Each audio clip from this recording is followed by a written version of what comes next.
جب منی پور کے عوام 2 برس سے زائد عرصے تک تشدد کی آگ میں جھلستے رہے، جب بے گھری اور خوف نے ان کی راتوں کی نیند چھین لی، جب ہر صبح نئی امید کے بجائے کسی نئے المیہ کی خبر لاتی تھی، ایسے میں 4 فروری ان کے لیے تبدیلی کا ایک لمحہ بن کر آیا، جو خوش آئند رہے گا یا طویل اضطراب کا نقیب بنے گا، یہ تو وقت ہی بتائے گا۔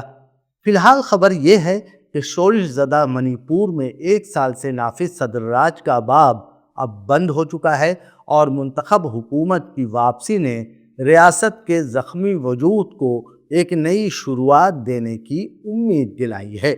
یہ تبدیلی محض سیاسی فائل میں ایک نیا صفحہ نہیں، بلکہ ان تمام انسانی جانوں، آنسوؤں، چیخوں اور اس طویل بے حسی کی قیمت پر نمودار ہونے والی ایک ہلکی سی امید کی کرن ہے۔ اس عرصے میں حکمراں خاموش تماشائی بنے رہے، اقتدار کی بساط بچتی رہی اور امن کے بجائے تقسیم کو ہوا دی جاتی رہی۔ اب جبکہ نئی حکومت قائم ہو چکی ہے تو منی پور کے ہر زخمی شہری کے دل میں یہی سوال گونج رہا ہے کہ کیا یہ واقعی امن کی جانب پہلا سنجیدہ قدم ہے، یا پرانی نفرتوں، تقسیم اور خونریزی کا ایک نیا چمکدار مگر خطرناک باب۔ یہ یاد رکھنا ضروری ہے کہ مئی 2023 میں میتی کمیونٹی کو شیڈول ٹرائب کا درجہ دیے جانے کی تجویز کے خلاف کوکی زو قبائل کے احتجاج سے شروع ہونے والا نسلی تنازع جلد ہی شدید تشدد میں بدل گیا۔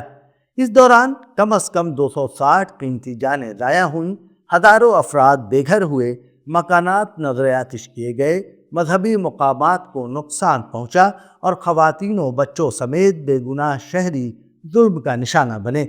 مرکزی اور ریاستی سطح پر بروقت مداخلت، انسانی ہمدردی اور سنجیدہ قیادت کی کمی نے اس المیہ کو مزید گہرا کر دیا۔ سیاسی مفادات کو ترجیح دی گئی اور امن کی بحالی پس منظر میں چلی گئی۔ تاہم 4 فروری کی صبح مختلف تھی۔ صدر دروپدی مرمو نے صدر راج کو ختم کرنے کا اعلان کیا، جو 13 فروری 2025 سے نافذ تھا۔ چند ہی گھنٹوں بعد شام 6 بجے امپھال کے لوک بھون میں ایک سادہ مگر علامتی تقریب منعقد ہوئی، جہاں بی جے پی کے سینئر لیڈر اور سابق اسپیکر یومنام کھیم چند سنگھ نے منی پور کے نئے وزیر اعلیٰ کے طور پر حلف اٹھایا۔ گورنر اجے کمار بھلہ نے انہیں منصب کا حلف دلایا۔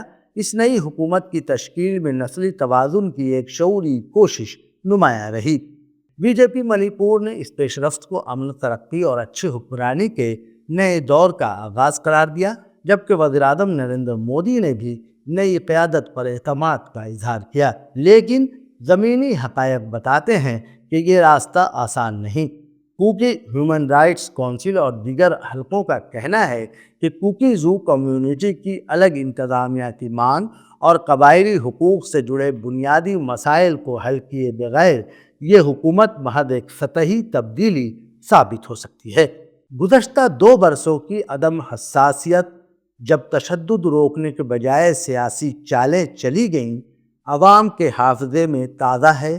اگر نئی قیادت تمام فریقوں کے درمیان بامانی مکالمہ، بے گھر افراد کی بحالی اور انصاف کی فراہمی کو اپنی اولین ترجیح نہ بنائے تو امید کی یہ کرن جلد ہی ایک اور مایوسی میں بدل سکتی ہے۔ منی پور کی کہانی اب ایک نئے موڑ پر کھڑی ہے۔ انسانی جانوں کی بھاری قیمت پر وجود میں آنے والی یہ حکومت اب اس بات کی ذمہ دار ہے کہ وہ زخموں پر مرہم رکھے، تقسیم کو پاٹنے کے لیے پل تعمیر کرے اور ریاست کو حقیقی امن کی طرف لے جائے۔ وقت کم ہے، مزید تاخیر صرف زخموں کو مزید گہرا کرے گی۔